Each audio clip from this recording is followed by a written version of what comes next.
πάρουμε τηλέφωνο τη Βασιλική Ελένη Προκοπούλου, προσποιούμενη τα υλικά και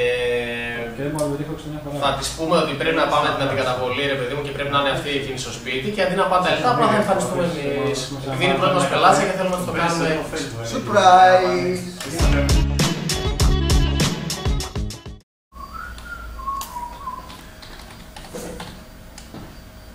Καλησπέρα. Βασιλική Ελένη Προκοπούλου. Από Ελτά τηλεφωνώ. Έχουμε μια εντολή να σας παραδώσουμε ένα δέμα με αντικαταβολή. Έχετε κάνει μια παραγγελία μέσω ίντερνετ. Και για αύριο ισχύει η ίδια ώρα. Επειδή τα Ελτά δεν δουλεύουν σήμερα απόγευμα, γι' αυτό.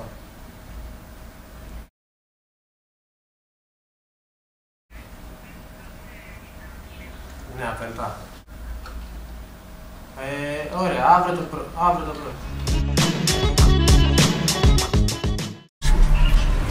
Η παράδοση θα γίνει καθώς πρέπει, με όλες τις τιμές που τις αρμόζουν. Το αρμόζω στην πρώτη μας πελάτησα. Είναι η πρώτη πελάτησα. Δεν ανήκει στους φίλους μας, στους γνωστούς μας. Οπότε αυτό για μας σημαίνει κάτι. Πρόσχε με μπροστά γιατί θα γίνουμε θρύψαλα.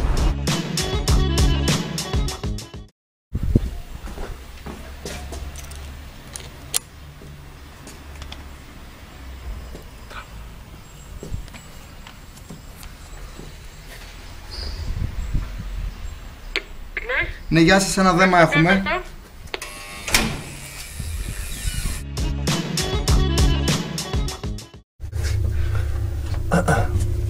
Όπου λες να στεναχωρηθεί, κύριε, που θα γράφουμε.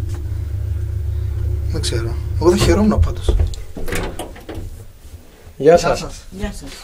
Κάνετε. Θέλετε, ωραία. 10 ευρώ. Δεν είμαστε από τα Ελτά. Είμαστε από την ίδια την εταιρεία. Απλά επειδή η Βασιλική είναι η πρώτη που παρήγγειλε από εμάς, θέλαμε να της κάνουμε έκπληξη και να το φέρουμε εμείς αυτοπροσώπως. Αλλά δεν είναι εδώ η Βασιλική. Εδώ πέρα, που βλέπετε. Αλλά δεν είναι εδώ η Βασιλική, μάλλον. Όχι, δεν είναι εδώ. Εντάξει, δεν πειράζει. Ευχαριστούμε που το παραλάβατε εσείς. Τι οφείλουμε τώρα? 10 ευρώ σε εμάς. Γιατί μου είπαν από το. Εμείς πήραμε για να μην μας καταλάβετε ότι θα έρθουμε. Μάλιστα. Αυτό. Σας ευχαριστούμε πολύ. Ευχαριστούμε πολύ. Καλό μεσημέρι. Ευχαριστώ πολύ και εγώ.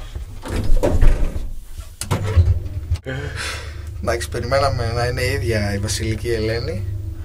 Δεν ήταν η μαμά της, αλλά δεν μας πειράζει, δεν μας το δει. Θα πάρει τώρα και η Βασιλική Ελένη.